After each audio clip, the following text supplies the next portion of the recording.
Welcome to Get Heavy Podcast. Thanks for tuning in. Good morning, good evening, good afternoon, whatever it is. Quick couple things before we get started. Check out the Patreon, patreon.com/Get Heavy Podcast. $1 a month gets you in the door, early access to episodes and bonus content. Rate, subscribe, follow, and review the podcast on all audio outlets. It really does help. Check out the YouTube. Hit that notifications bell, subscribe button. Doesn't mean shit to you, but it means a lot to me. And check out the merch, localshop.com/Get Heavy Podcast. We got new merch dropping soon. I appreciate everyone that supported so far. Also, go ahead and give us a call on the Get Heavy Hotline, 805-666-2314. And you can leave your weird story, message, answer the question of the week, rates, reviews, fucked up shit, send your memes, texts, voicemails, whatever you want. Know that it will maybe used on the podcast if it is good. Having said all that, enjoy the episode.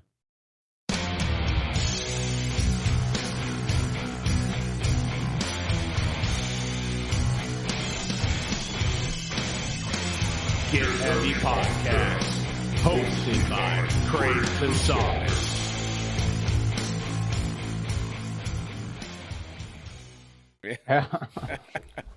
Anyway, well, it's a pleasure to meet you guys again officially. Yeah. Thanks for coming on the pod. Absolutely. Thanks for having us. I know we met briefly in Ventura. You guys played at the I think it's a Concrete Jungle. It was back then. I don't think it survived the pandemic. Oh, bummer. Bummer. But yeah, it was awesome to see. I remember when I saw you guys, I was like, oh yeah, fuck yeah, dude. Because Josh had told me you guys are coming down to check it out. I was like, all right, dude. So I brought my daughter down, you know what I mean? Because it was an art show thing. And I was like, fuck yeah, dude. This is up my alley, man. You know what I mean? That's where I met both y'all in the parking lot buying pins. Right, yeah. Yeah. She was looking for some pride pins, I'm sure. Some non-binary shit. I think I bought a Black Sabbath pin I already had. So I was like, I might as well have two. Yeah, man. Well, yeah, anyway, officially, it's awesome to have you on. The new record is awesome. I appreciate you guys sending me the code for it. I've been jamming it all month, dude. Oh yeah. I'm stoked on it. It's Brain Dust, right? That's right, yeah. When's it coming out? December 10th. Okay, so oh yeah, it'll also be out like a week before probably. Yeah, it's awesome. Cool. coming right up. Yeah, dude. Well, if you guys could, I mean, if you don't mind, just kind of introducing yourself, what you do in the band, you know what I mean? I'm Conrad. I play bass and vocals. I do some guitar on the record, but Doc's way better than me, so I just kind of make him play the complicated stuff. There you go. I'm Doc. I'm Conrad's complicated guitar, servant. Guitar servant. Nice. And I also yell occasionally. There you go. Yeah, excuse Perfect. you, James. I'm gonna need you to Pardon me. not step on my toes there. Yeah. I thought you were done. It's But never done. there's always You should know better. there's always a yes and. Yeah. How many years of comedy sports, James? How many years? 4 years. 4 years. That's right. Not Got bad. him trained. And James, obviously, you're the drummer, right? That's right. I play There you drums. I own the van. I keep an eye on the money. There you go. That's the important role right there, dude. Who That's what owns he the does. fucking van? You know what I That's mean? right. Yeah. That's right. You're really technically the boss. I mean, Yeah. you know what I mean? Enter Van Man. Which is odd for a drummer. I guess, I don't know. Is it odd for a drummer to own the van? I owned a van for a long time. Our drummer owned a van. So, yeah. Drummers tend to be the responsible guy. You know what I mean? I've had like 6 vans, so it's just kind of always been me. Really? Yeah. When we Nice. started the band, Doc had one too, so we were just really ready to go. We had a whole fleet. Beautiful, dude. Yeah. So how long have you guys been a band? James and I started playing in 2017. Okay. Probably like, I don't know, March, April, May. of Okay. 2017. And then Doc probably joined like 8 months after that. Yeah, Oh, it was okay. Sometime early 2018. Yeah. Early around- 2018, huh? right around Yeah. the year. I mean, obviously, I'm sure you guys are all in other bands. Did you guys all grow up in the Bay Area, or how's that work? I did. I've lived in the Bay my whole life. Yeah, still haven't left. I don't know if I ever will. Maybe I'll No, just you be don't a think so? towny motherfucker my whole life. I don't There know. you go. What about you, Doc? I grew up in Southern California. I grew up in LA. Ah, hence the LA comment earlier Uh-huh. before Uh-huh. we were recording. Got it. Indeed. Mystery. Mr. Hollywood. Yeah, and There's for a the reason I record, moved. Glowing Brain loves playing in LA. They'd love to do that. Book us. Book us now. We sure Yeah. do. Yeah. When did you move to the Bay? 2007. Oh, okay. So I've you've been up here for a while. A minute. Yeah. What about you, bud? I'm from the Midwest. I'm from Indiana. I moved out here in 2014. Okay. I grew up in Indianapolis. I lived in Bloomington for like 5.5 years, but I'm from the corn. So And, now I'm out here. Indianapolis, there's a scene out there, right? Obviously, there's Yeah, people for out there. sure. We Yeah, never there's played out there, I don't think. You know what I mean? But there's With got to the be something Wrath. going on, right? Yeah, there sure is. Indy has always had like a cool, thriving hardcore scene, and then Bloomington is like definitely like Planet X Records is from down there, so That's all like right. the folk punky kind of Right. stuff. But there's also just a fresh batch of like 18 to 22-year-olds all the time, so there's just thriving art and music all the time. That's cool, man. Yeah. Yeah. So what made you decide to go to the Bay Area? I did some West Coast tours and decided that I was wasting my time not living in California because it's so Yeah. rad here. Like It is. I wanted to get out here, Yeah. so pulled the trigger and came on out. There you go, So man. it's Yeah, been a wild ride. People that haven't toured and gone around this country forget how fucking nice this place is. Right. You know what I mean? Like I think I've been to all 50 states, and Right. I would rather live here. I pay out the ass for it. I'm sure you guys paid double that. You know what I mean? What are you But, talking about, man? The Bay's hella cheap. Yeah, I know. I was talking to Josh, from Milk Bath about the rent up there. I was like, oh my god, dude. I mean, how are you guys not robbing people? You know what I mean? Who Like, says I'm- we're We're not? not going to say anything incriminating. We'll just leave it at that. Yeah, for sure. Are you man. from Ventura originally? Kinda. I was born in the middle of the fucking Mojave, like Death Valley. Okay. I grew up in a really wild fucking area, dude. Like I grew up in like a town of like 500 people, and there was no cops. My dad owned a gold mine when I was a kid. You know what I mean? I grew up in a really wild way until I was about 10 or 12, and then we moved to Ventura. My mom started fucking some scummy biker out here, and so thank God, it was the Nice. best bad decision she ever made. You know what I mean? It was beautiful, man. So I yeah, have a lot of I connections to bounced Ventura. back and forth when I was a kid, but I call Ventura my home now, dude. I mean, I've been here since I was about 10, 12, For sure.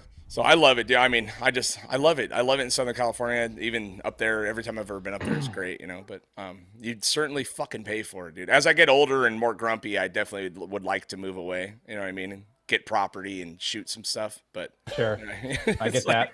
Yeah, it's like I don't know what it is. It's like you hit this gap. You know what I mean? Where you're like, I fucking hate neighbors, man. I hate them. I spent a lot of time in Ventura growing up because most of my family is from Carpinteria. Oh, really? So I was in Carpinteria like 5-6 times a year. Once a year, Really? my dad was always like, "I think we're moving to Carp this summer." And my brother and I are like, "Let's just do it. Stop talking about it." Like, That's a But, perfect yes. little town, man. Oh, it's awesome. I loved it. Yeah.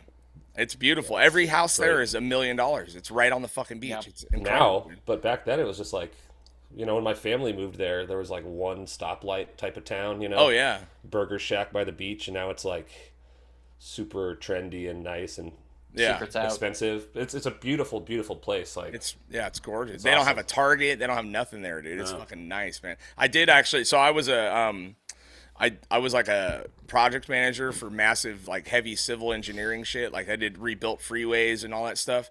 And I redid all of Carpinteria's. They're redoing it now still from where I left off, but all of Carpinteria's Casitas off ramp and Linden and all this shit. I redid all. That was my last job I had right before I got this other gig I got now. But yeah, I redid. I spent like 4 solid years in carp working, dude. It was the only town I've ever worked in, and I'm working on freeways, right? So I'm fucking up traffic. It's bad. You know what I mean? I got people screaming at me, fucking, you know what I mean? Throwing shit. That's the only town I've ever worked in where people were like nice. Like at one point, one lady like came up, she's like had something in her hands. I'm like, oh, here we go. You know, and she's like, I just wanted to say you guys are doing such a good job. And she gave us like a box of cookies. I was all, you know, I was like all terrified. You know, I was like, what the fuck? Like, where's the complaint? You know what I mean? But just nice fucking people. This is crazy, you know? Yeah, I haven't been there in a while. It's a beautiful place, though. Yeah, man. I mean, haven't been anywhere recently. None of us have. I know. COVID. Yeah. It's been, are you guys finally climbing out of it up there? Every time it feels like that. I mean, Yeah. Slowly, sort of. You know, it's like one step forward, two steps back. Is Feels it? like feels that way. You know, we'll see what happens with the winter holidays coming up. But Yeah. Are they doing the vaccine mandate shit up there for shows and everything? yeah. yeah. No Yeah. vax, no entry.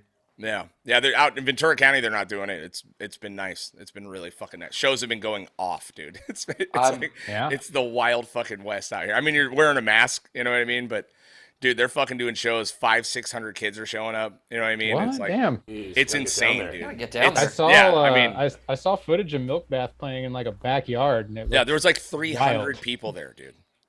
It was nuts. I mean, it's fucking awesome. nuts down here right now. So it's like, come on down, dude.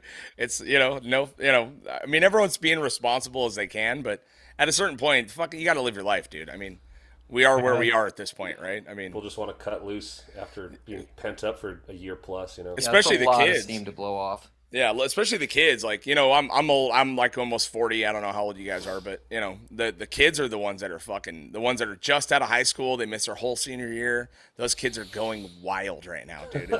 It's fucking nuts down here. It's that band Turnstile. Have you ever heard that band? Yeah. They played here at the Civic Center. It was like 700 fucking kids. damn. Did anybody shit in the mosh pit? No, that happened after. But yeah, that was the I think that, I don't know, where was that? Where did that happen? It was up north, right? I don't remember. I just know Yeah. it from the internet. I Not- don't know. Oxnard's not known for taking shits in the audience. Dude. Very respectful crowd. I didn't mean, know that it's was much, a thing. I thought you were joking. no, That this actually seriously happened.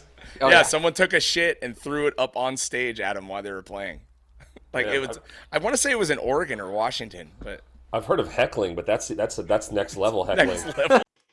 What's up, guys? This week's podcast is sponsored by the Garage Bar, 1091 Scandia Avenue, Ventura, California.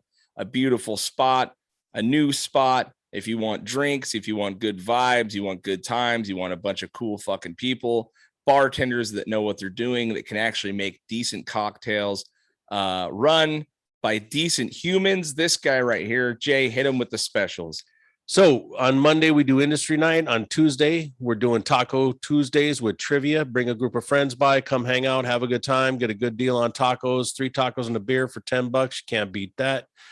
Wednesday, we have Blues ran by Randy Marin. You can give him a call. Look us up on our social media, the Garage Bar Ventura. You can get the information there to check it out. Thursdays, we're just hanging out and chilling. We got stuff going on. Come by and see what's happening. Fridays, we're going to be starting karaoke this weekend. We're going to have karaoke at the Garage Bar now. And then on Saturdays, we're starting with different live bands and we're working on doing stuff. It's going to be a lot of fun and funky reggae, light music, fun stuff. Something you can bring your mama to. Soul Sundays, we got me, DJ also, Clark bringing it up in the back end because that's what Clark likes to do. We do Soul Sundays. We got Karina's next door to us doing a good brunch burger and different specials for food. And you can swing by and grab some food from them, come out next to us and get a couple cocktails, hang out, start your Sunday right. Again, all our social media is the Garage Bar Ventura. We really appreciate you guys coming by and hope to see you soon. All right. Enjoy the episode. Yeah, what have you guys ever had any bad hecklers or fucking like people fucking with you while you're playing? Not so Not much in this really. band, but over the No. years, certainly. I played in a band for a while where we definitely sort of intentionally antagonized the crowd. Oh, really? And, oh yeah. Okay. And I've definitely had people pretty angry, you know, at me and my bands, yelling shit, throwing shit. I've thrown shit back at people. But Okay. not actual shit, not like Turnstile, but Yeah. things, objects. Yeah. Yeah. It's, well, when you're young, Lola. man. Yeah. Yeah. When you're young, you really want to, there's something built into you, especially playing like, was it punk? Was it metal? What was it? Yeah, absolutely. Yeah. Punk bands, You're trying to piss people off, you know? for sure. When the band I was in, the Wrath, for years, we had people that, I don't know what it was. We brought something out in people like that, just they acted like fucking animals, dude. Like we The couldn't. fucking Wrath was rowdy. I like that band, man. Thank you, man. Yeah, it was like we had quick story. Like we played this place in Lancaster, and we were like about to go into our last song, and we were covering Peter and the Test Tube Babies, like band from the pubs, right?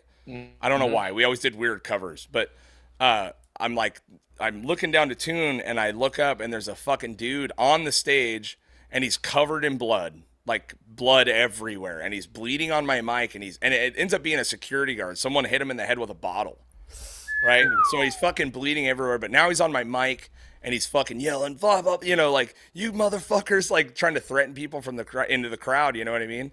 And I didn't know like what was going on besides the fact there's just some dude bleeding all over the place on the stage, on my mic. You know what I mean? So I'm like, hey, what's up, motherfucker? And he turned around, and I just gave him like a Spartan kick into the crowd, dude. And then we started Band from the Pubs. And I remember like the pit went, and he just was gone. Like right when they circled, I was like, oh, you know what I mean? But we had shit like that all the time. It was fucking wild, man. Like, yeah, it was good times. I played in a band called Nervous for a couple years, and we did a European tour, and we didn't get heckled in Germany because that's not their style, but there was a guy who came up to us afterward and was like, I'm wondering, you came all this way, and I'm wondering maybe you did not rehearse enough for the tour? And I was like, yeah, okay, probably not. That's so good. That actually is perfect because, like I said before, James, you got on, I was just saying we just played our show in Pasadena last night. Oh shit! My band Tongue, right? Mm-hmm. And so it's weird. We haven't played in LA because we started playing right before COVID and everything shut down. So this is really our first show in LA, like since we've been a band for the last 3 years, right? Mm-hmm. And we play this show. The fucking first band that plays is a Sabbath cover band, which you're like, okay, cool. Like, but that can go either way, right? Yeah. So the fucking singer looks like Rob Halford, but he's not there yet. So I was calling him Bob Halford. You know what I mean? Like, and between every 2 songs, he'd go, "Let's go, Brandon," and he'd fucking scream shit. And they played for a fucking hour, right? Like they went way over their set time. You know what I mean? And it was okay. They were good at it, whatever. Anyway, so now like at this point, I'm like, look, dude, I'm not cutting my set, whatever. So we end up getting on there. We fucking start way late. We play our set. We get off, and I'm sweaty. I'm fucking getting my shit. I'm hustling out, kind of by the merch table. And this fucking guy, let's just set the tone here. Black wife beater, like acid wash jeans, and a flannel tied around his waist, right? And just sick, bro. He stops me. I'm carrying both my guitars. He goes, "Hey, bro, 6 set. I got two points for you." Oh, I'm like, here we go. I'm like, excuse me? Like, he threw me off for a second. I'm like, okay, dude, what's up? And he's all, "I'd love to hear that stuff slowed down a little bit. I think your voice really would do better with the slower stuff than the faster stuff." And I'm like, I'm standing there with both my guitars in my hand, and I'm like, "Oh yeah? Cool, dude. You want to produce it? You should produce it, dude." And I just start fucking like giving him hell. And he's like, I got him to go for about 5-10 minutes, just giving me, he's like, 2 pointers, bro. I just want to go over these with you real quick. I'm like, oh my God. Like, let me get the notepad. Let's go over this. Let's Yo, that's the show we played in Reno before all this. Oh yeah. COVID shit. Man. And, Oh God, dude. and the show was not good. We played at a venue called Jub's Thirst Parlor. Yeah, no show. Let's set the record. No show in Reno has ever been good, ever. Yeah, that was my first and only time in Reno so far. But never had a good show. We showed up. We did our little thing. There was like 15 people in the venue, and afterwards, like the next morning, we received like a multi-paragraph email from some dude, and he was like, "I really liked your band, but I just have some advice for you guys. You're not there yet to be playing full stacks. Like, I wanted to be in there enjoying it, and I had to go outside, and like my wife was, she couldn't be in because you guys are so oppressively loud." And we were like, it was like 4 paragraphs of this dude who, in his mind, I think was being helpful. They're all being helpful. You know what I mean? Like, yeah, but the ball's on you. You know what I mean? Like, have you ever in your life seen a band and be like, "Hey man, just met you. Got a couple pointers for you." Let me tell you, you know what I mean? Like, let me tell you what you're doing wrong. Yeah, all right, big guy, listen up. I got some notes for you. Yeah, dude. it's such a wild thing to do. Like, I want to start doing it more. You know what I mean? Like, just with bands that are terrible. That you end up playing with, and be like, "Hey guys, come here. Let's get a huddle up real quick." You know what I mean? Let's do this. Hey, that guy's here again. We should slow the songs down tonight. Let's Yeah, it take was wild, John's dude. advice. Yeah, Fucking it was Bob wild. Halford Man. from Pasadena. Thank God, Bob Halford, dude. Yeah, let's go, Brandon. In between every fucking song, dude. Jeez. It was incredible, man. But the bar was cool. I mean, so that was good. But I wanted to ask. Okay, so the record's coming out on the 10th, right? You said. Mm-hmm. You guys recorded it up there. Yeah, We were. Go ahead. We recorded at L Studio. Sorry, we're all just so eager to talk. We've been shut in for 20 months. But yeah, we recorded at L Studio with Phil Becker, who's done some records that we were super stoked on. And, turns out he's also a sensitive stoner weirdo. So we all just got along super well. He did a great job, too. He did such a good job. Yeah, man. Yeah, the difference between the first LP and this one is, obviously the recording quality is, the other one isn't bad at all. 2 pointers for you. Hold on. Right, no, hold the on. other one isn't bad at all. Bad. When I heard it, the tunes are ripping. It's all good, but when you guys sent me this, like, it's such a massive difference in quality. And then obviously the tone, like your guys' shit it's so much more sonic. It's like, I want to say refined, you know what I mean? But it's like, it's fucking so on point, dude. And it is like, everything comes through really well. You know what I mean? Everyone likes to do a good recording, but it's rare that it comes out, especially for loud, heavy bands. You know what I mean? And that was one of the cooler things. I was like, dude, whoever fucking recorded this understands heavy music. You know what I mean? They really understood it. Well, you know what I mean? yeah, and to give credit where credit is due, Doc's not on that first EP. Oh, really? Okay. Yeah, that's just me and Conrad. Oh, really? Just Okay. Bass and guitar. Yeah. So I think a lot of like the depth that has entered the band at this point is because there's 3 of us, Right. And so there's 2 there's 2 guitars on the first one too, but it's just Conrad playing both parts, and now we have 2 different players playing them a lot of the time. So sounds cool. Which you And guys are Phil's a going to keep drummer, it 3-piece. Yeah, well, you guys are going to keep it 3-piece though, right? Yeah. Yeah. Probably, yeah. I think there's Unless a lot we of work find we can- another person that fits our weird aesthetic, Yeah, and that's a tough one. That's a tough ask, dude. You know what I mean? It is. But yeah, the fucking record sonically is, because the influences, like, I hear, obviously I'm like biased, dude. I do hear some Glass and Ashes. I hear some wild Glass and Ashes shit in there. But I also hear some Motorhead shit. I hear like everything, you know what I mean? And it's fucking cool because you don't see a lot of bands that can combine those like melodic elements with just straightforward fucking gnarly, almost like D-beat riffs, you know what I mean? Like there's a lot of fucking stuff going on in there, you know what I mean? But it's just I feel like, I don't know how you guys feel about it. Do you feel like as if it really got to like develop your overall how you're sounding, at this point? Like, are you guys really comfortable with how you're writing now? Yeah, we worked really hard on that record, and there was definitely lulls in the songwriting process where we're like conceptualizing the record, thinking about what's going to round it out, and writing songs and being like, that's not it. Like, let's not use that. And we had a song that is a cool song, but just didn't fit on the record at all. So we were pretty intentional about it after a certain point and trying to figure out what the record should sound like and how it should be rounded out and stuff. Is that a product due to COVID and not having anything else to do, or is that something you guys were actively looking to do anyway? No, we recorded the record as COVID was starting. So okay. It was all written, like the world was shutting down while we were in the studio. Oh, okay. So, and that slowed the whole process down of like mixing and everything, because then we couldn't go like sit with Phil in the studio and like mix together and all that. But yeah, we were the whole record was written before everything got insane. Yeah.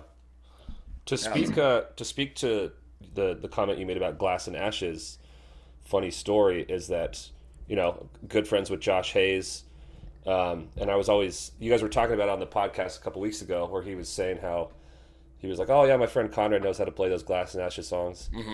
So I was like always bugging Josh. I was like, hey, what tuning does Glass and Ashes play in? Like, I can't figure it out. Weird, dude. And he we were drinking and he told it to me, and then like the next day I was I was like trying to figure it out, and I got it wrong, but it was close enough. And then like that kind of became part of the sound of some of the Glowing Brain songs, was like, Right. you know, us liking Glass and Ashes, but also me getting the Glass and Ashes tuning wrong, and then Right. being like, oh, I could work with this, like, and so, you know. Yeah. What I mean, is it a secret, or do you guys? Because Tongue tunes wild as well. Well, I always played in drop C in the Wrath, but Tongue is now in G and A. Oh my God, that's You know so what I mean? low. So it's like a double G octaves, G G C F A D. So that's how we play now, and that was spawned from Glass and Ashes as well. Okay, cool. You know what I mean? Because some of their other shit. Because I would watch Mike Gleason was the drummer, and him and Josh wrote a lot of that shit. And I'd be watching him. I'm like, what the fuck are you doing? I pinned him down one day. I was like, you better. I need to know, dude. Like, what is happening? And so he told me kind of what it was, and I started fucking around. Same thing, you know. Yeah, I'll throw to Doc about the specifics of the tuning, because I'm not really good with that stuff. Well, you taught me the tuning, dude. Yeah, but I just twisted the knobs till something sounded cool, and Josh was like, "You think you got it wrong?" So like most of the songs are in like E flat standard, so like half a step down. Yeah. But then the other tuning, the Glass and Ashes tuning, we just call it the big tuning. And it's like, I can't even remember. It's B A D F sharp B D, but all of that's half a step down, so I don't know how to translate that. Yeah. B flat, A flat, D flat, F Okay. natural, I got you. B flat, D flat. We just call it the big tuning. Yeah. See, I like your style here because I'm a moron and I don't know shit about playing music. You know what I mean? Like when people start asking me like technical questions, like I just like I'm interested because the songs, the way the chords are open, you know what I mean? Like they sound fucking gnarly. I can tell there's obviously some tuning going on, but I'm a real moron when it comes to that shit. Like my guitar player can tell you exactly what you're probably doing, but yeah, like, Doc can it sounds cool. tell Dude. us what Big we're tuning, doing. big tuning. You know what I mean? It's a B minor seventh tuning, but half a step down from that. Yeah. I don't know. So yeah, I just found call out it what the a chromatic big scale was the other day. You know what I mean? I had no idea what it was. My guitar player's like, yeah, you're fucking playing a chromatic scale. I'm like, I don't know what you're saying to me, dude. You know what I mean? Like, I don't know. What the fuck are you talking You're like, does it start on the third fret or the fourth? I'm all, yeah, you mean like a black flag? All I did was try to rip off a black flag riff. He's all, yeah, that's There you chromatic. They do chromatic shit. I'm like, Yeah. cool, sounds good, dude. Whatever. Like, whatever, dude. You guys play octave, so it's G and then the lowest string. So it's G G as the two lowest. GGC. So it's drop. It'd be like D standard tuning, but the fucking the low is low. You know, That's thick. Yeah. it's thick, dude. That's Yeah, thick. It's fun. Sounds though. fun. I'm gonna Yeah, try it's that. very cool, but you lock yourself in a box though a little bit. You know what I mean? You really got to try hard to get out of it. You know what I mean? Because you're Big time. very limited as far as what you can pull off. You know? Totally. That can be the trappings of, and that's come up for us before. We're like, this sounds cool, but didn't we already write this riff? Right. When we're coming Yeah. up with new stuff, we're like, yeah, I think Yeah. we just ripped ourselves off again. Yeah. Yeah, man. But so the recording was basically done in COVID. So you guys got to really sit on it and listen to the mixes and have it be exactly how you wanted. That's probably a benefit because I remember we recorded and you're always in such a rush to get it Right. done. You know Yeah. what I mean? So when you can really sit on something for a month and hear it, you know what I mean, or whatever, and then come back and you might have some fresh ears by then, you know what I mean? That's a good move, you know? Yeah, it was a nice luxury to have because Yeah. we financed the whole thing ourselves, so there wasn't like a label to put it out that we were like trying to fit. We weren't trying to fit an external schedule. We were Right. just everything was in our own time, and Right. Is it going to be a self-release? Are you guys on a label or anything? we're gonna be co-releasing it with TGIC. The Ghost is Clear. Okay. Label based out of Denver and KC. Okay. Yeah, Fuck yeah, dude. they do Yeah. a lot of like weirdo Midwestern fucked up noise rock. Awesome, dude. Yeah, so they're you more guys of a are noise rock label. We're kind of the you're weirdo. the rock part. Yeah. We put the rock in noise rock. There you go, dude. Yeah, it's a good idea. I mean, honestly, I've changed my whole thing on music. Like, you don't need a fucking label anymore. You know what you guys are doing? It seems like the right way to move. Get a fucking nice publicist for a couple months. Put the record out. You know what I mean? And you guys actually got vinyl pressed, right? Yep. Which you're ahead of the game there. You know what I mean? It's like a 10-month fucking back order to get a record pressed right now. I mean, we approved the test presses in like April or May or something. So It's been a long process. It took a really long time. Every step getting this record out has taken so long, but we're there. The records are just one room over in my house, so like I have them. So nice. Good. Yeah. Have you guys had vinyl releases like in other bands before? Yeah. That's good. That's cool, man. Yeah. I remember it being so fucking special for that. You know what I mean? Like for my it still first feels really record. special to me. I was like, the magic is still there. Like the first time I was on a 7-inch, similarly, like I couldn't believe it. Like looking at my own record, and dude, even dropping now the it's needle like, for the first time. My God. But even now, it's like when the record showed up at my house, and I was like, I like opened a box of each color variant and was just like staring at it. It's like, it's so cool. It's still man. very magical for me. What a cool like, feeling. And the artwork, I mean, is amazing. Who did the artwork for that shit? Because the artwork's fucking awesome for the record. Clint Bockel, the Clizza. He does a Boca de Fuma studio. He plays in a bunch of bands around here. Hazard's Cure, Death Grave, Owl, Isotope. He's a ripping drummer, and he had seen us, and we reached out to him, and we're like, we don't have a concept, so we just gave him a list of like, we like skulls and weed and space and cats and like skateboards, and like we're just like, just do whatever you want to do, and he did such a fantastic job. It looks incredible on. Like, so we were so thrilled that it came out the way it did. He did the layout and everything too, and it's fucking so cool looking. Yeah, it's all so cohesive, you know what I mean? And I mean, there's no overall theme to the record, you know what I mean? A lot of bands have like a overall fucking concept or whatever, but you guys really just kind of, I mean, the songs speak for themselves. I mean, I like that a lot of the song titles seem to be a little bit of tongue in cheek, you know what I mean? Kind of, you know what I mean? Which is cool. I like that shit. A band that takes himself super serious, especially like, you know, stoner bands, or you know, guys that, you know what I mean, like you're like, dude, come on, man, you know what I mean? But right, yeah, I like that a lot of the song titles are like tongue in cheek, and you know, but then the lyrics are fucking, you know, I was reading through a lot of the lyrics and stuff like that, just trying to get an overall vibe of the record, you know, and it's cool. I mean, I just with the artwork and everything going on with it, you know, I didn't see any overall major theme, but I mean, besides, you know, space and skulls and shit, you know? Anxiety, there you go. I guess. Anxiety. But I think that's just more collateral damage. That's like, I think we're just anxious people. Yeah. But yeah, a lot of the song titles, like, sometimes we'll just be like goofing off at practice, dicking around, and like someone will say something, and I'm like, oh, I should like write that down and save it for later. Mm-hmm. So like, a lot of the songs, I'll just put a title there as a working title, and then I'm like, maybe I'll just write the songs based on this like dumb thing we said. Like, dude, that's exactly how we do shit. Yeah. Like literally, we wrote a song and I just called it Bromo Sapien, and like now that's the title. And it's also the only lyrics in the whole song too. Yeah, I think both the singles we released so far were things that James said at practice when we were just like smoking weed. Yeah, and he was. That's true. We were like, I'm very clever. Yeah, you're something of an oracle. We were like smoking. We're like, oh, I'll just smoke the rest of this roach, like, instead of rolling a new one. Mm-hmm. James is like, oh, fucking smoking the brain dust of yesteryear. Hell yeah. Like, awesome, dude. You're all nailed it. Keep it. I was like, yeah, I think we're going to use that for sure. Yeah, it's fucking, that's funny, man. It's like, because I'm not a stoner anymore. I don't smoke pot anymore, man. But I spent many years smoking.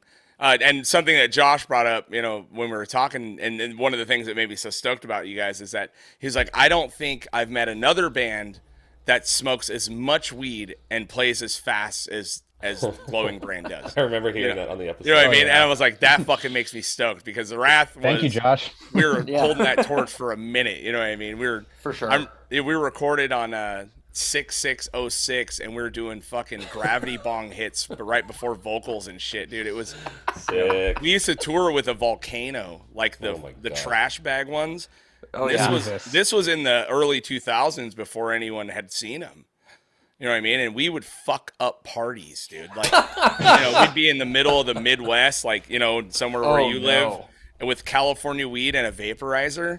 And dude, we had people thought we were spiking him. Like, you know what I mean? Like, we woke up and a whole house wanted to fight us once because we watched 15 people eat shit into their own fucking couches, and they thought we fucking like drugged them, dude. You this band came through town. They poisoned us with their California freak weed. They brought this bullshit California freak weed. Yeah, we used to smoke we used to smoke a lot of weed. But I wanted to ask, like, you know, when you play fast and you're high, I think maybe you guys are some of the only ones that get it. You know what I mean? Like there's such a beauty to being high out of your mind and speed picking that I don't know if anyone really understands. You know what I mean? Because normally you think you play slow, but you can get into like this like sub rhythm when you're out of your mind high. You know what I mean? When you're playing incredibly fast. You know? I think any tempo. I mean, playing music any tempo is fun to play stoned. Yeah, any tempo. I guess fast, it is. slow. I guess both tempos are. I think fun we're to play better stoned. just at playing fast. Yeah. It's very fun, dude. But I remember, the Wrath was so goddamn high. I mean, I'm gonna say it. I think we coined the term safety meeting. You know, have you guys ever heard that term? No. Okay. So people say it all the time in bands now, but we were touring in like 04 to 2010, and we would before shows have a safety meeting where we'd go in the van and fucking get ripped right before we play. You know what I mean? So like, and it was our secret code to everyone because we didn't want to share all the weed with everyone. Yeah. So we'd be like, oh yeah, man, we'll be right back. We'll talk to the owner. We got to go have a safety meeting. And they'd be like, okay. Like, and then roll out of the van higher than a kite and then play fucking Slayer's like speed. You know what I mean? Awesome. Like, I love so that. we would call it a safety meeting. You know what I mean? And I remember hearing bands like later on would say it and I'm all, how the fuck do you hear that, dude? You know what I mean? Like, what the fuck? You know? That's It awesome. travels fast in the underground, man. It does, man. It does. But yeah, I mean, obviously you guys smoke pot. I'm sure it's not you live and die by it, right? No, and I don't want to destroy the mystique, but I don't like even play shows that stoned, you know. Oh, But, really? yeah, we definitely get pretty torqued up at practice and stuff, but Yeah, that's the way to do it, man. It helps the creativity. You know what I mean? got to unlock whatever parts of our brain. Right. And it's something I wanted to ask about too is like I've seen you guys mention a couple times like this long-haired punks thing, right? You know, I've seen you guys mention that stuff, and it's a cool. For me, it makes sense because I was that guy. I was a metalhead that fell in love with punk rock later. You know what I mean? And I found all these things that I loved about punk rock because I was like I was into like Cannibal Corpse and shit in like 6th grade. You know what I mean? Damn. And then punk sounded like shit to me most of the time. You know what I mean? But when I got older, I got tired of hearing about like babies being ripped apart. You know what I mean? Like lyrically, you know what I mean? And so I started getting into like punk rock, and it actually said something, you know what I mean? And it was, for me, it was bands like His Hero's Gone, Neurosis, Tragedy, all that shit that like really got me like into hardcore and punk rock and D-beat and all that stuff. But the long-haired punk thing, like, do you guys, is there any theory behind it, or is it just what you refer to yourselves? Like, where do the influences come from for you guys? I mean, you know, we're kind of in the same boat. I think most of us came at it from the other end of the spectrum where, like, we all, you know, came up in, like, the punk and hardcore scenes. Oh, okay. And then, you know, at least for myself, kind of, like, I started listening to, like, extreme metal properly, like, once I moved to the Bay. Because, you know, all the crusty kids would be rocking, like, you know, Dark Throne and Mayhem shirts, and it was like, oh, cool, yeah, that's that crazy fucking guy who killed the guy and blah blah blah. Right. What's that about? Yeah.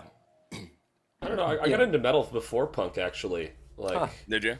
actually, when I was like 12 or 13, my cousin took me to see Slayer at the Ventura Theater, and that like blew my mind. I was like, you can just do this? Yeah. You can just like listen to crazy music all the time. Like, this is. Yeah, I think I'm gonna do this for a while. Nice, dude. And then I got into punk like later in my teens because I was like, well, I should probably have some frame of reference to this stuff. Yeah. Like, but yeah, I got into, you know, good and very, very bad metal early on. Like, I had like Slipknot posters, and, you know, I like Limp Bizkit. You know, like I was of that age and like listening to the MTV Radio Rock and stuff, and Totally, man. Yeah. but also like Slayer and stuff like that. You know. Yeah. Yeah, I mean, I feel like a lot of the new metal was like engineered towards 12-year-old kids. Oh yeah. So like if you grew up between 1985 to 1990, you know, that's just you might have got caught in the wave, dude, in that corn wave. I got caught in the wave. I sure. absolutely did. Yeah. Be it from the Midwest, there's no way you weren't a Slipknot fan. You know what I mean? I got pummeled by the wave. See, I was a little too old for it. I remember the corn was around, and I was like, this is nuts. Have you heard Neurosis? You know what I mean? Like, you know what I mean? I was like, this is fucking, I'm out, dude. But I don't hate, my years of shaming people for their past music, you know what I mean? I've learned from my children that genres are dead and it means nothing. You know what I mean? Like, I built my whole identity off being a punker or a metalhead. You know what I mean? And my kids don't give a flying fuck about genres of music anymore. It's like, it's so wild, dude. Like, That's cool, though. Yeah. What type of music do your kids like? Who fucking knows, dude? You can't even name it. You know what I mean? You can't even name it, dude. It's like, it'll be a song about a video game, and it's got 6 different genres of music in it, and it's got more downloads than the Beatles. You don't get it, man. You just don't get it. Like, I don't know. You know what I mean? Like, my daughter was listening to, like, let's say Surfboard the other day.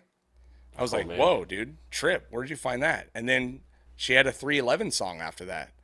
And I was like, you can't do that. You know what I mean? I was like, you're not allowed to do that. She's like, what the fuck are you talking about? I'm like, you can't do that. Like, you know what I mean? Like, listen in to my anything brain, you you know what I want. mean? You're like, Yeah, you're like, I can't call my own daughter a poser, yeah, but you're kind of a poser. yeah, but she doesn't give a fuck, you know what I mean? So You're it's like, funny, look, but do Don't you ever guys listen to have 311? Yeah, 311 fucking sucks, dude. Yeah. But do you guys have like okay, here's what I think when I think long hair punks. Lemmy, right? Yeah. Sure. Like do you guys have a Mount Rushmore of people you would consider long hair punks?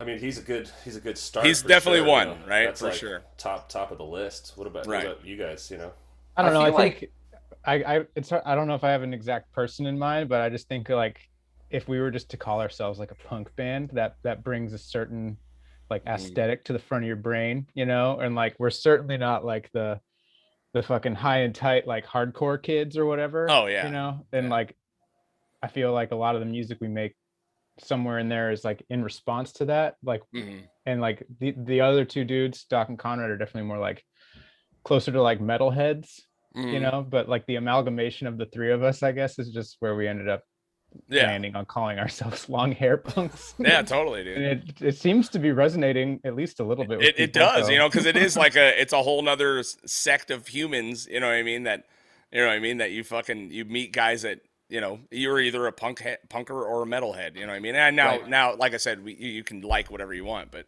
you know, when I think long hair punks, I think Lemmy, and I was thinking like, can we create a Mount Rushmore of long hair punks? You know what I mean? Like, who are those people? You know what I mean? I mean, you know, given that, like, to me, I think the first time I heard the term was that, like, Late in the Game Venom single that came out, I don't know, 5-10 years ago. Yeah. So, you know, Conrad's got the black metal poster.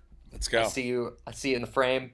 Oh yeah. But yeah, like Kronos would kind of have to be on there. He's up there, dude. Yeah, I think he's up there, man. His name is Conrad too, which is interesting. Is it? Cronus's real name That's is Conrad. fucking interesting, man. Yeah. So we got Lemmy. Conrad, We you've got never brought that Kronos. up before. Yep. Lemmy. We got Kronos. What else we got? We need 2 more guys. 2 more. We need the Mount Rushmore of long hair punks right Oh now. man, that's a good exercise. I like this. Yeah. Shit, I don't know. Locally, maybe Harrison, proprietor of Hesher's Pizza. You know, Oh, yeah, maybe local not guy. an international star, but certainly in my frame of view, Okay. front and center. Absolutely. Okay. We'll throw him in the Dude is- running. I don't know who it is, but you know, you guys invented it, so I'll take it. I mean, do we throw Matt Pike in there? Yeah, I mean, that's not right? bad. Actually. Slide him in He's there. up there. It's I mean, not I know bad. he's Lemmy 2.0, but Yeah. you know what I mean. You know, but I think with bad more choice. strings. yeah, I think we throw him there. We got Lemmy, we got Kronos, we got Matt Pike, we got fucking maybe one more guy. I don't know. I don't know, maybe Mark Arm back in the day. You know, Ooh, he's kind okay. of. I feel like he doesn't have super long hair anymore. I'm trying to remember if he had long hair when I saw them. Well, you play, don't have 'cause to he- have current long hair. You just have to But there were represent some what long times hair where he had punks some mean. pretty ripping long hair. Yeah, there you go.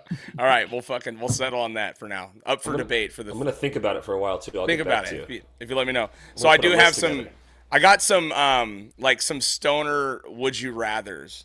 You know Oh, what I mean? shit. That I wanted to Okay. fucking. We'll break Oh, it up yeah. a little bit, you know. Let's do All right, it. so let's see. Well, first I want to know: have you guys ever smoked yourself sober? I've done that a couple times. The myth. Shocking. I went to remember Rock the Bells, that like hip hop festival that was around for a couple years. I like got so high so early in the day, and it was like 2 o'clock that I kept smoking to the point where I was like, I don't even think I'm high anymore. Yeah, that's Like, it. you know, That like, counts, dude. I broke my brain and like, everyone's Yep. like, you just got to smoke through it, and I guess I just smoked through it. Smoked yourself sober, dude. I think I had a good time too. I don't remember. Yeah. That's beautiful, man. All right, so here's one. Okay, you got two options. Would you rather never smell like weed again or never have red eyes after smoking? Oh, red eyes. That can fuck right off. Yeah, the red eyes, the eye drops, and the whole deal, huh? Yeah, man. Because, I mean, weed, the smell of weed, you could just, like, Febreze and, like, kind of cover it. Also, Right. everybody's, obviously, you were just saying down in Ventura, it's not the case. But up here, everybody's still wearing a mask. So, like, Right. you got a little bit of leeway. Yeah. The eyes, man, I, it's such a tell for me. It is, yeah. And, like, just dealing with putting stuff in my eyes, absolutely not. I don't want ice cold water on the surface of my sensitive little eyeballs. Fuck that. It's really not forever. surprising to me, Doc, that you chose to not care about smelling. Alley-oop. Yep. Roasted. Yep. There you go. I wish they like could invent something that you could like put in front of your eyes that like shielded them from the sun and people couldn't see your eyes. That's a really good idea, man. Yeah. Yeah. What are they? Like sunglasses, right? Yeah. Like some sort of sunglass? Like, yeah. I would Get 100% Elon have to Musk on the take the phone. other choice because The smell.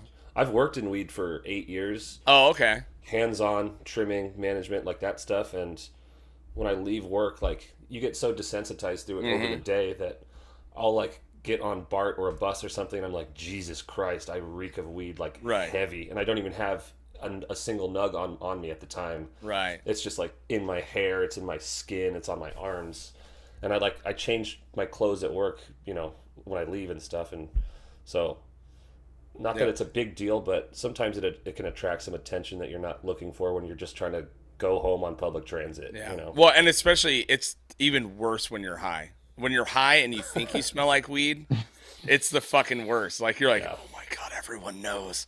You know what I mean? And then here it comes. Every bad decision you've ever made since you were 15. You know what I mean? It just fucking starts running into your head, dude. What about you, James? What do you pick? I don't really care about either. I don't You care don't give a fuck. I don't care if I look and smell like a total bust. Like Nice. A It true was more of a stoner. problem We got a true living- stoner here. yeah. I He mean, wears it loud and proud. I definitely had to be more careful about that when I lived in Indiana, but now that I'm in California, I don't give a fuck about smelling Yeah. like bud or having It's true, right? busted ass, red ass eyes. It's all good. I don't care. All right, so would you rather have to have the hiccups every time you dab or smoke, or fart nonstop every time you eat an edible?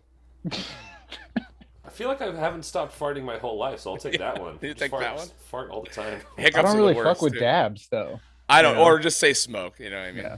I don't know who fucking dabs. That's a young man's game. I get hiccups really bad, so I gotta go against that choice. Dude, yeah, I'll hiccups are take the the worst. farts any day. I'm taking farts, dude. Yeah. I'm farting already. Like, the hiccuping isn't a constant, so, like, absolutely not. Get rid of it. Yeah, hiccups would ruin marijuana for sure, dude. Oh man. Yeah, are you guys blunt guys or blunt or joints or bongs or what? What are you guys smoking these days? Not dabs, obviously, right? I feel like we Smoking normally a lot of smoke joints. Yeah. A lot of joints, right? Yeah. I was always a blunt guy, man. I fucking love those things. Yeah. I got don't know some, how to roll a joint, so I don't know if I again am losing cool stoner points. But Conrad gives me shit all the time. But the problem is, I've always had a guy like Conrad in my life who rolls these like magic perfect. Oh, there's So- well, there has to be the one. You can't Yeah. have two pro joint rollers in a band. It's an unnecessary competition, right? So lately, I've been enjoying like palm leaf wraps. There's a brand, King Palm, and there's some other ones where it's like a blunt. It's a blunt wrap, but there's no tobacco leaf. There's no nicotine in it. Oh, really? And it's like a Cordia palm leaf, and they make all different sizes.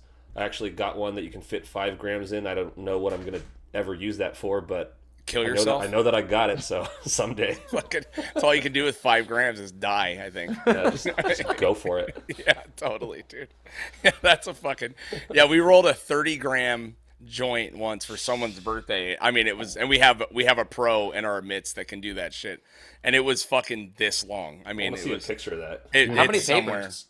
I don't know, dude. It All was right. like 6 or 7 blunts at least. You know what I mean? Like, it was wild, dude. It was. Did you I just mean, stuff like a paper towel tube full of weed Basically. and like? that's what it looked like, you know. But he had it coned and everything. He had it fucking legit, Jeez. dude. It That's was sick. awesome, man. But yeah, it was 30. I think it was 30 grams, something like that. That's insane. All right. So, would you give up half of your record collection and never have to buy weed again? Like, No. if you never had to buy weed again, would you give up half of your record collection? Which half? Doesn't matter. It's up to you. I'm not saying everything you love, but half. But you never, ever, ever have to buy weed ever again in any form. That's a hard no for me. I'm keeping my records. I'll buy Keeping the weed. records. All right. Yeah. Go ahead. I'm gonna go with the. I work at a record store, so I'll gladly part with half my collection if I never have to buy weed again, because I can get it back. There you go. It's no thing. Yeah. I guess I'd go the opposite of Doc because I work in weed, so Yeah. I can get that if I need it. You know, You got it all day. I'm keeping the records. You know, There you go, man. Yeah, that's a tough call. I got all these records over here that, you know, I think about looking at all the time and just culling like a bunch of them, you know, because I got shit that's like, I'm not going to listen to it that much, you know what I mean? But then part of me just cannot. I can't even look at it with the thought of giving it away, you know what I mean? It's yeah. Totally. wild, Yeah. dude. Buying weed's fun too. You get to go now that you go to the store or you call Right. the guy and you meet him somewhere sketchy, whatever, however you do it. Yeah. Buying weed's kind of fun. Buying weed used to be way fun. Now it's fucking. Now you go in and you get upsold like like you're buying a car. You know what I mean? You're scrolling around on an iPad. Right. Yeah. Do you guys Yeah, have a but, like- favorite strain?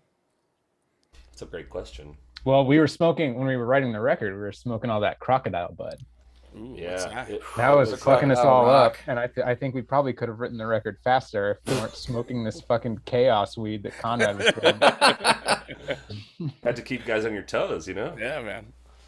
Yeah, What- crocodile rocked up there. I really like old school lamb spread. It's just like a total ripper sativa.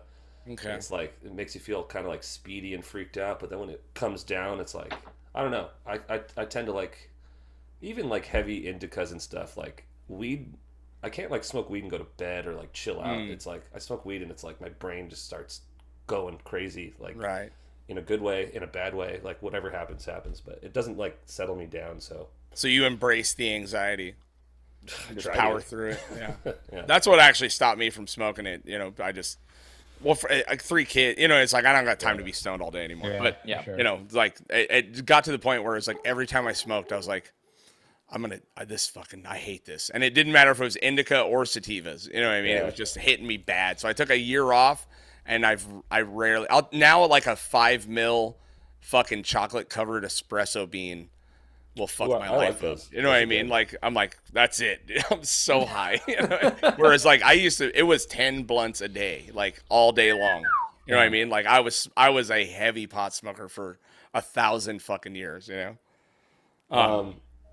Oh, I'm blanking out. What was I going to say? Oh, speaking of like smoking weed and stuff, like, you know, there's a lot of weed content in the lyrics and stuff. Mm-hmm. And I remember, you know, showing them to Doc and James, and, you know, I was like, oh, you wrote another song about smoking weed? Cool. But they kind of like, they were like reading it and they're like, you know that like all these songs you write about smoking weed aren't about like how it's cool. It's about how it makes you kind of feel like fucked up and weird. I was like, Totally. Dude. huh, I never noticed that. I guess they're all about like just feeling mentally chaotic when I get high. Yeah, well, that's cool though. Yeah, you got everyone higher than everyone else, right? Yeah. What is that one about? Oh man, that was like a phrase that James came up with based on the Motorhead thing, and I just thought it was so funny. And There you go. it's just about getting high.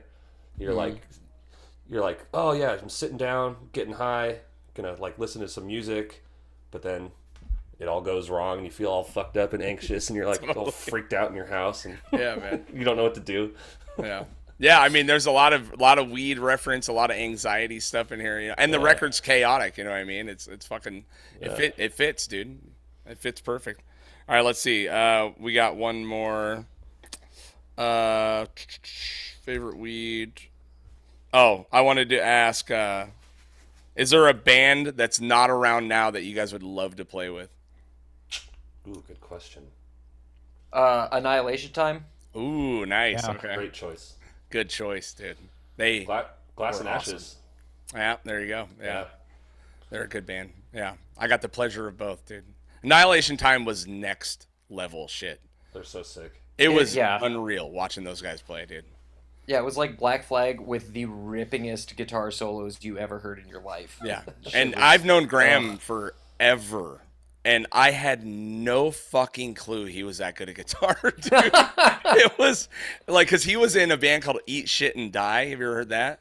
No, I never listened to it. Dude, and he was the drummer. We were all like 16, 17.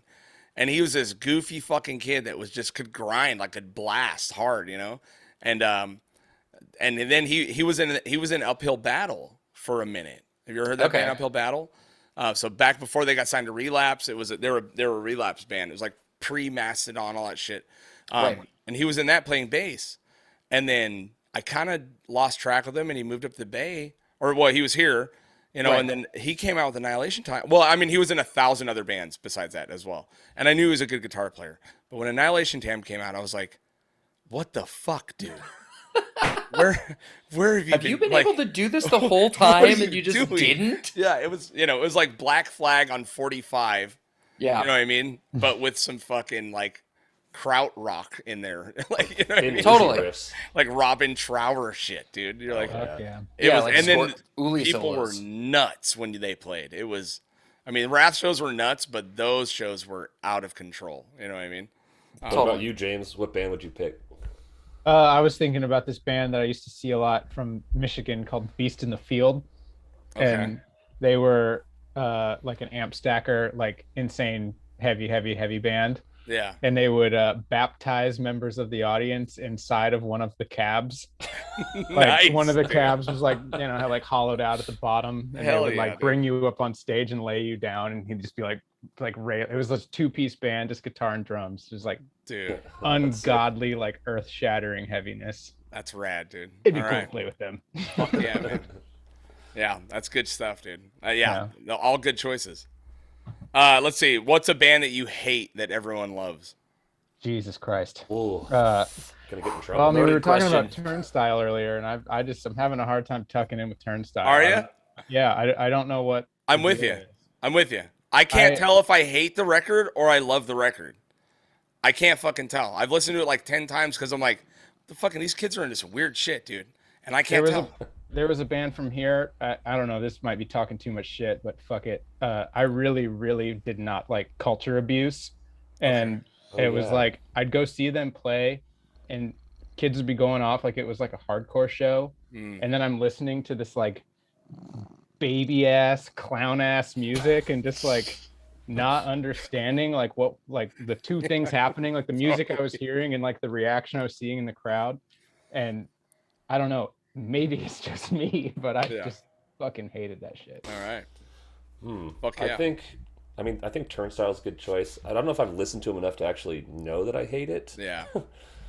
Sounds like fucking Jinko's jeans and a chain wallet. Doing karate kicks. There's a lot of bands I don't like that are more. It like doesn't have along- to be someone you know. It could just be any of the big band, the bigger bands that you fucking. I think some of that like newer, I guess it's not even newer, but like that really gnarly like hardcore stuff like Code Orange and not Hatred Surge, Harm's Way. Oh, Where I'm okay. listening to it, I'm like, this sounds like new metal. Yeah. It's Yeah. like a bunch of people like fucking still karate chopping each other like it's 2005 in the pit, and like Right. I don't know, like they're clearly talented and like good at what they do, but like I hear it, I just have no interest in that type of sound. I feel you, dude. Yeah. Fuck Code Orange, whoever that is. I played a couple shows with them when they were little children, and their band name was Code Orange Kids. Yeah, because they were No actually way. kids. They were like children, but Were they like really? yeah. But That's they have awesome. they play a song for like a WWE wrestler, and it's just like this like somehow mainstreamy but still like beat down like heavy hardcore. It's bizarre. It's Wild, bizarre. dude. There's some weird shit in the world. You know Yeah. what I mean? Yeah. Doc, are you gonna go off, King? Or are you just being He's being diplomatic over there? I am what I am, man. Spew the hate. Spew it. Yeah, I mean, there's like a lot of different sounds that are popular right now where I'm fucking grumpy and I'm getting old and like I don't like any of it. You know, Right. the like hardcore come new metal thing Mm-hmm. is just does nothing for me. A lot of the like like parquet courts, you know, it's fine, but it just like I can't care about it. Right. You right. know, it's like, cool, man, you sound like, you know, someone's older brother's like indie rock band. Yeah, but no, I'm looking for something that you hear and you just go, "Fuck, I fucking hate this, dude." You know what I mean? Feel like- I'm trying to bring the hate out of some Doc right now, dude. hate. What Yeah, is it I that you mean- hear and you go, "Fuck"? The last thing that that really popped off where I was just like, I don't get this and I fucking hate this was the like post black metal thing. where it was There like- you go. Now we're talking. All right, here we go. Now we're down. I'm with with you Doc on Lives. Yeah, like oh man, I don't know. Maybe somebody knows this band, so fuck me for talking shit. But like Vatnet Viskar, Okay. you'd like go to their profile, and one of the dudes in the band. They all had the high and tight haircut and like glasses, Yeah. the like horn rim glasses. Like they looked like emo Urban Outfitters, like Right. catalog boy. Dude has like a Lenny Kravitz style oversized scarf with an upside down cross embroidered into it, and it's There just you like, go, dude. Sick. fuck That's what off, we're talking man. about. Sick. Yeah. That's everything it's the I worst. don't want from like evil, hateful, terrifying music. Right. And now it's just been like processed and cleaned up and like, marketed to 17-year-olds. Yeah, Hot Topic. It's the Hot Topic Yeah. black metal band, dude. Yeah, it's like what Cradle of Filth was 20 Right. years ago. Right, yeah. Which Cradle Field was an easy band to hate, you know what I mean?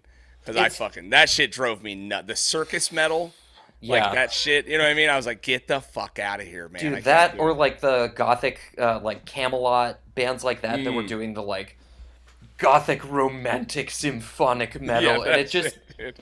it sounds like Banjo Kazooie meets like Invader Zim. It's just the cringiest fucking See, garbage. Doc, I knew you could do it. There we go. He in was there. bubbling, dude. I could see it bubbling on the surface, bro. There's steam coming out of his ears. Just had to get him going. Because I was such a dickhead. You know, I worked in record stores for years, and I used to tell people I hated David Bowie just to like, just to see people like not understand how. You know what I mean? Like Totally. You know what I mean? So I love that shit, and I'm an absolute. I fucking hate Morrissey.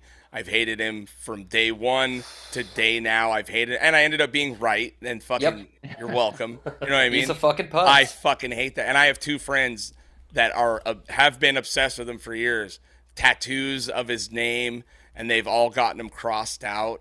You know what I mean? And I had him on the pod a while ago, and I was all, I want you to say it, and I want you to say it right now. I was fucking right. You know what I mean? I was totally like, I grilled him. You know what I mean? And I love held him to their feet to death. the You know what I fire. mean? But that's one guy I'm like, fuck you, dude. You know, All right, here's- I'm okay with the Smiths. I have a soft Whatever, spot for yeah. the Smiths, but If it just was instrumental, I'd be fucking stoked. You know. Here's the plan. We all go see a band we hate. After the show, we say, hey, couple notes for you. There you go. Two quick Your notes. notes. Way to bring it back, dude. Yeah. Couple pointers here, bud. Hold on. Listen up. Yeah. Fuck yeah, man. So you guys got any touring plans? What's going on after the record comes out? Are you guys laying low still, or are you going to try to hit the road? What's going on? we're talking about hitting the road in March. Okay. We're starting to lay the groundwork for getting out further out east than we've been as a band, Okay. at the very least. Like trying to hit the Midwest, Okay. probably not hitting the East Coast just because time constraints. Yeah. You know, Are you guys like, doing booking it yourself? You got a tour manager, like a tour, any fucking help, or are you guys all DIY fucking till you die? Well, James is, actually, like, James is our taking tour care of that. manager. Oh, there you go. Cool. Yeah, I've done so much touring that, I mean, it's starting to get a little aged out. Like a lot of my contacts are, Right. parents and not still fucking around and going to a gig on a Tuesday night. Right.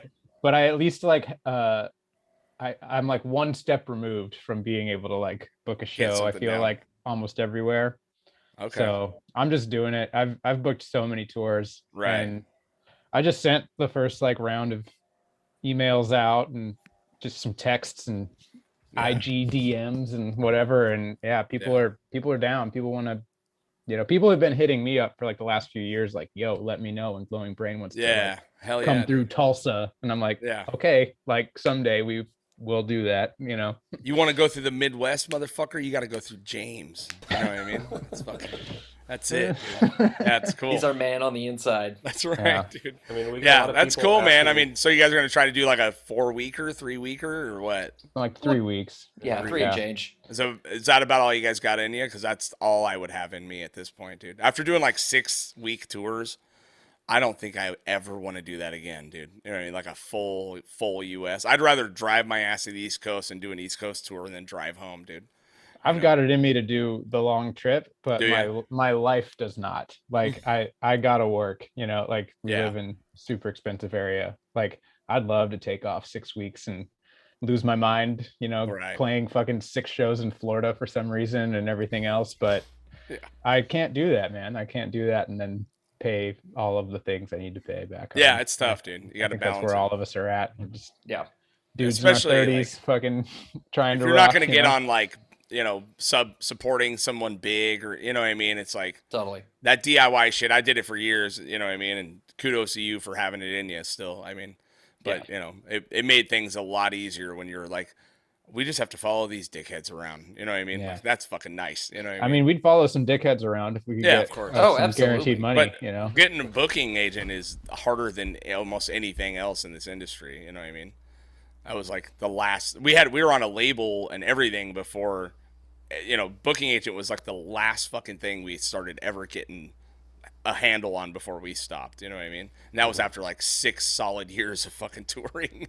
You're like, damn, dude, it's brutal. But was that with the fucking Wrath? Yeah, it was with the Wrath. Yeah. So we'd done like 4 or 5 U.S. tours, and there was a point where we had played on the East Coast more times than we had played on the West Coast, like in the early days. We kept fucking touring out there and shit. It was really weird, dude. But we really want to go back to Ventura. We get a lot of people, yourself included, asking when we can come back, and that's like one of our. That's always on the list for us. We've only played there twice, and the reception's always been like really great, and people are always asking us to come back, and that feels nice. Yeah, well, hit me up. We'll set it up. Absolutely, no problem. Dude. Got your contact.